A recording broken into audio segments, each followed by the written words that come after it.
Hello everyone, আসসালামু আলাইকুম, welcome to my another new cooking video. So আজকে আমি আপনাদের জন্য একটা নতুন রেসিপি নিয়ে এসেছি, যেটা নাকি আমি for the first time try করছি। আর এটা হচ্ছে সয়াবিন। আমি জানি না এটা খেতে অ্যাকচুয়ালি আপনাদের কাছে কেমন লাগে, বাট আমি ফার্স্ট টাইম ট্রাই করেছি। সো সেটার এক্সপিরিয়েন্সটা কেমন ছিল সব কিছু আজকের ভিডিওতে শেয়ার করব। So let's get started. এখানে কিন্তু আমি ফরচুনে যে সয়া ক্রাঞ্চটা আছে সেটা নিয়ে নিয়েছি।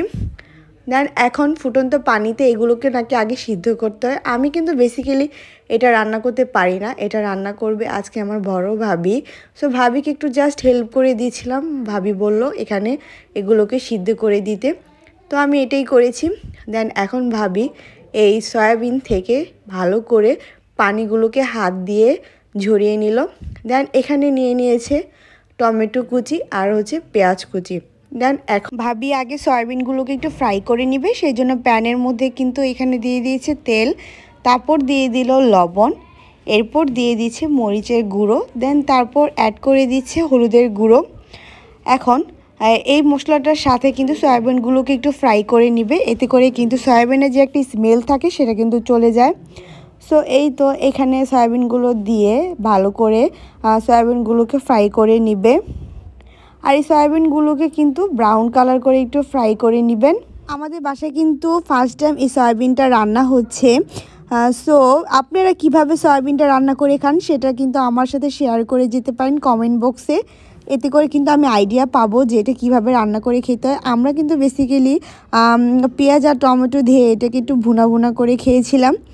সো এখানে কিন্তু আরেকটা প্যানের মধ্যে তেল দিয়ে পেঁয়াজ কুচি দিয়ে ভাবি ব্রাউন কালার করে ভেজে নিচ্ছে পেঁয়াজগুলোকে।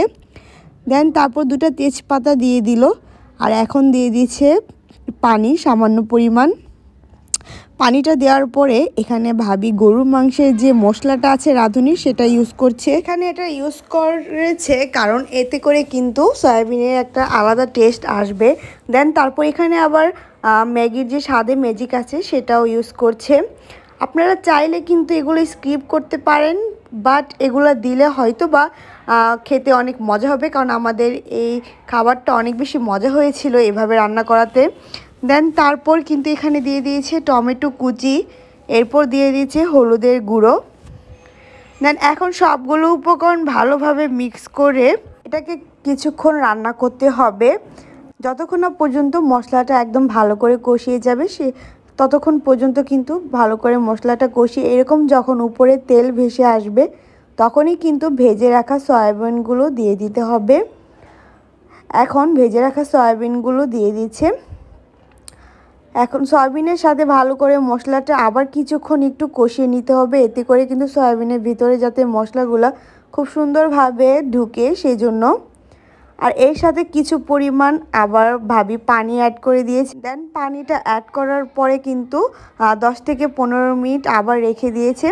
একদম যখন মাখা মাখা হয়ে আসবে তখনই কিন্তু এটা হয়ে যাবে।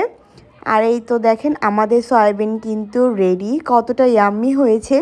আর গাইস এটা খেতে কিন্তু এত বেশি মজা হয়েছিল যে মাংসের স্বাদকেও কিন্তু হার মানিয়ে ফেলা যাবে ইজিভাবে। দেন এই তো রেসিপি কেমন লেগেছে আমার এই সয়াবিনের রেসিপি অবশ্যই কমেন্ট করে জানাবেন। আর আমি কিন্তু ফার্স্ট টাইম এটা ট্রাই করেছি, আর আমার অভিজ্ঞতা থেকে বলছি এভাবে রান্না করে খেলে কিন্তু আপনারা এই সয়াবিনের স্বাদ কখনই ভুলবেন না।